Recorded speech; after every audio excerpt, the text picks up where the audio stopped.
last week I showed you some about, I cut it really down to a few minutes about a guy who didn't pay his rates. I'll show you that now.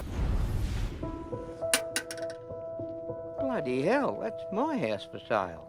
Imagine your home being sold from under you. Don't believe it. And you didn't know. It's up for auction. Nobody's told me anything. That's what happened to 72-year-old pensioner Alan Smith. Pretty much the bottom fell out of my world. Alan's been doing it tough of late. His hot water system is broken, so for months now he's been boiling a kettle for hot water so he can have a bath. The washing machine too went on the blink, and he struggles with a small camping washer. So when he opened that paper to find his local council selling 33 properties, including his, I wonder what they'll say when they see us today, Alan.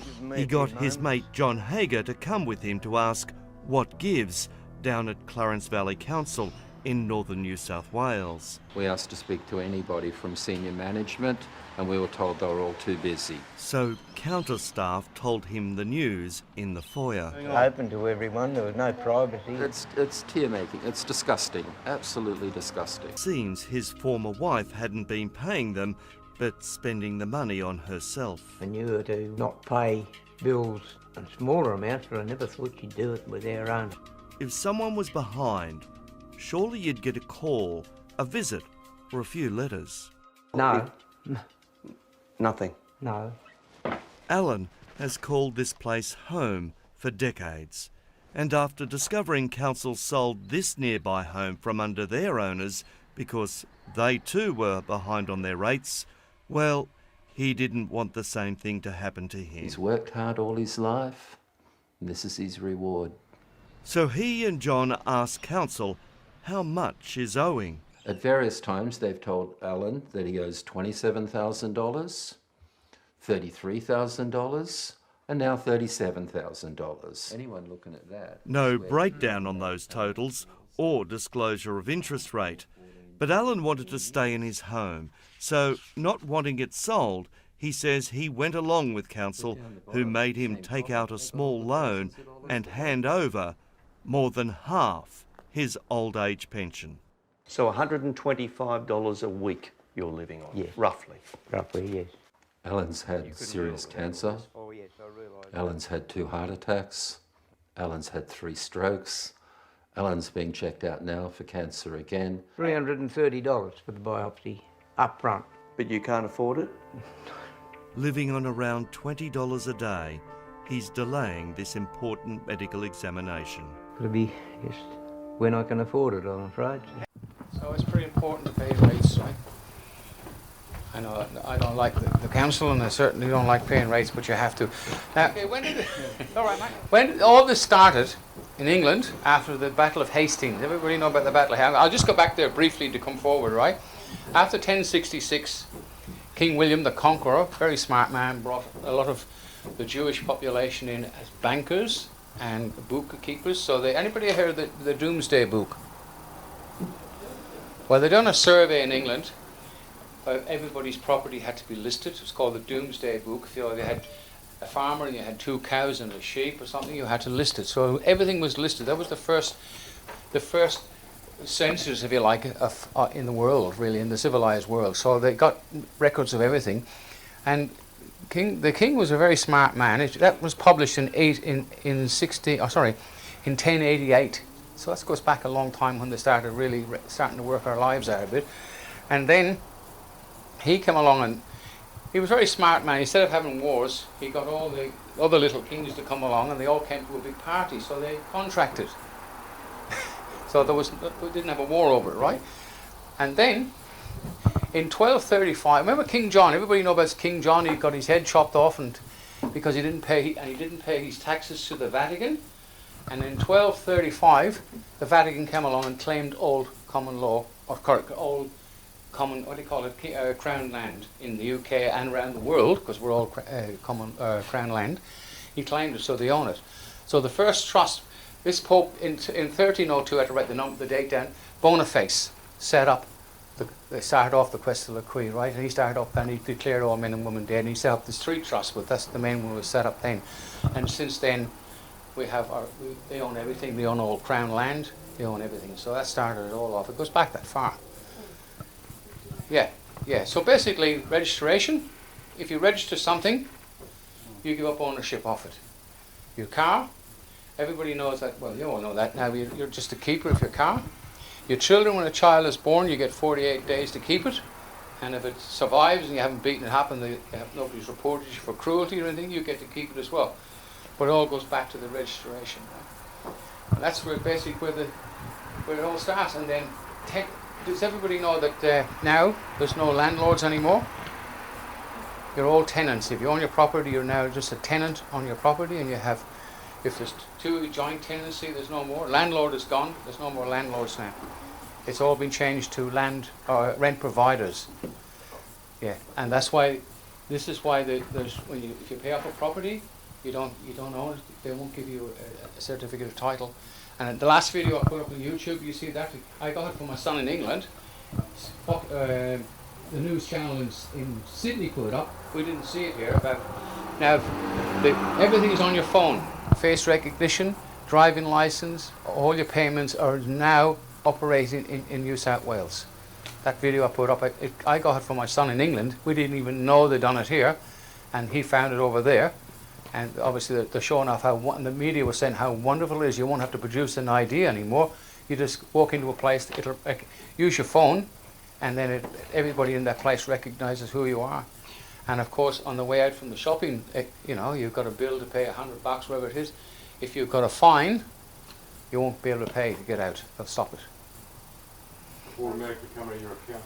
It'll automatically come out of your account. They already started that. Remember I told you about that last week, where they're setting up all this in Frankston on the Nepean Highway, turn off to Seaford. They've already got the recognition cameras up, so you'll walk in there, you'll be recognised by your face recognition. If you've got a limp, it's got gate cameras which look at your gait, and they will measure you by all means so they know you are. So you walk in there, you pick up all your groceries, you put them in the bag, and you walk out of the place. And as you're walking out, it'll take the money out of your phone. Yeah, an alarm will go off, obviously, if it doesn't work, and then you'll probably have to go up to the scanner again or something. But if you've got fines or anything like that, they'll put a block on your bank. Now, there's one I'm putting up I got from Fox News, where they've already set it up that they will just, even if you buy ammunition for your gun in the States now, it's got a built-in code, and a transmitter. It tells you where you bought it and where you've taken it to and where you've used it. It's gone to that stage, yeah, and that's why we've got to make a big stand. I mean, there's 5 million people in Melbourne, and there's only a few of us here. We're not going to do much tonight and tomorrow either. Well, I feel simple. Fee simple, the same bloody thing. Fee simple. I just get it wrong in Irish, mate. I used to get it back to front, but I still understood what it meant. Now that would give you ownership. That gave you title of your property. You could build on it and do it. When the Queen was moved, that went with it. So what we've done, and probably mentioned common law. I told you, I think last week, I'm not sure, you can register your property with the common law court and you get a certificate of title. And it has stopped one bank chucking a woman out of a property on the 27th of January. They've gone away for 6 months to make a decision as to whether it works or not. And how do you go about doing that? Well, you just go onto the common law channel, and it's got land. You just send in your name, address, the address of the property. If it's got a lot number, that as well. And if you have some proof, you say I've been there for 10 years or something. The fact is, possession is 9/10 of the law. The fact you're there and you've got a mortgage. Now I'll tell you what, this is a good time to show you how banks give you money.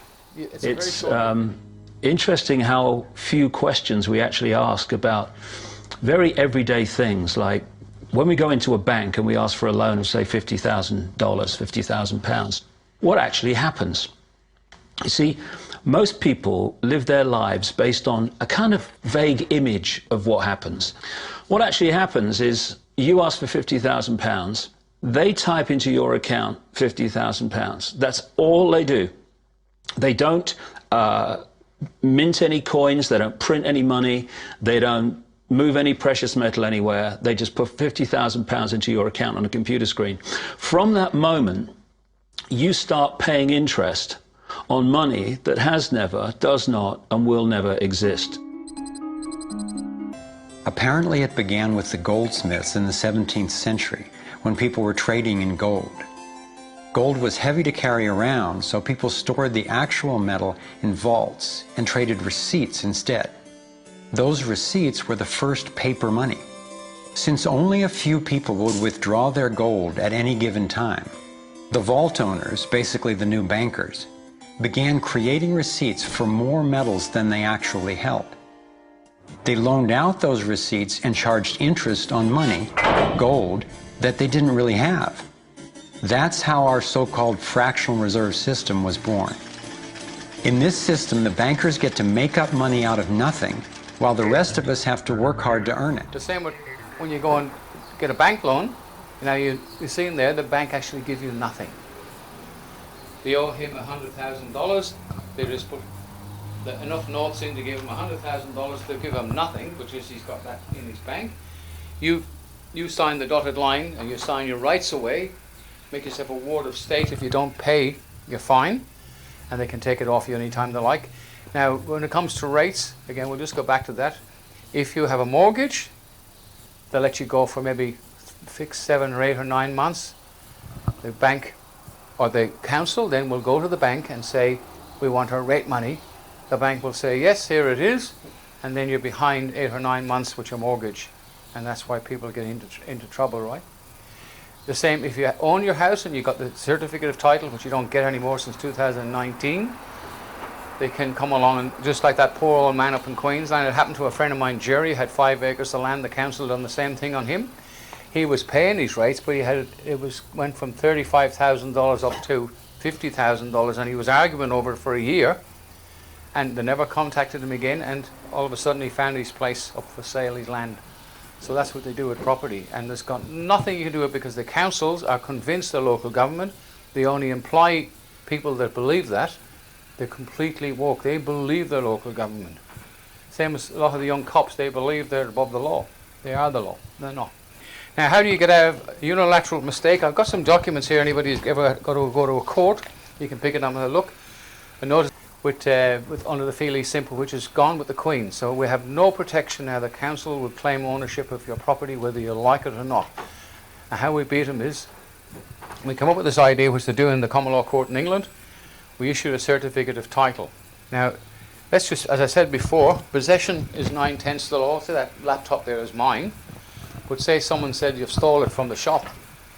The only proof I can say that it is mine is a receipt. Without the receipt, possession 9/10 the law, it's no good. The same with property. Everything the Vatican claimed, they brought that out, and the Vatican claimed that all property and all women were deceased, and all property belonged to the Vatican. So they took the title. So you may be in possession of it, but the title went to the Vatican, all Crown land. The same now, the bank, whoever has your title owns it, of property. So why can they chuck somebody after 28 years on their own property, paying rates and paying back a mortgage, which you've seen there? The bank give you nothing. They're just facilitators between the seller and a buyer. So what have you got a live life claim? Sorry? A live life claim. What's the point of a live life claim? A live life claim means nothing. All right. Absolutely, all this birth certificate stuff, it's all rubbish. Yeah, absolutely. Unilateral mistake is one which you can get out of any contract. It's called a unilateral mistake. I'll give you, there's a few bits of paper. If anybody's got to go to court, you can send this in to them. I spare to take it in and get them to sign it if you can. And then the magistrate, a mistake, and it's called a unilateral mistake. When you sign a contract, whether in the bank, whether it be in anything, and you were never given full disclosure. And now if that happened by mistake, again, it becomes under that, it's still void. There cannot be a mistake in contract. It must be a meeting of the minds, and each side must agree to it. If one side knows that... Say, you've got a property, and you take care of that property up to 7 years, you claim it under adverse possession. No, well, basically, if you claim... Yeah, you're only a tenant, and there'd have to be somebody... How would you gain possession by the property? That would come under the squatter's right. Up, like Woods Point and all that used Yeah. to be old mining camp.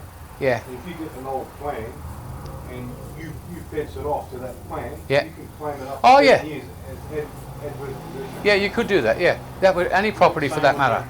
Yeah, and after 12 years it becomes yours. So if there's nobody object to it. No, yeah, it's the same thing. It comes under the squatter's right as well, and we do have them. Yeah, same thing, but that's another name for squatter's right.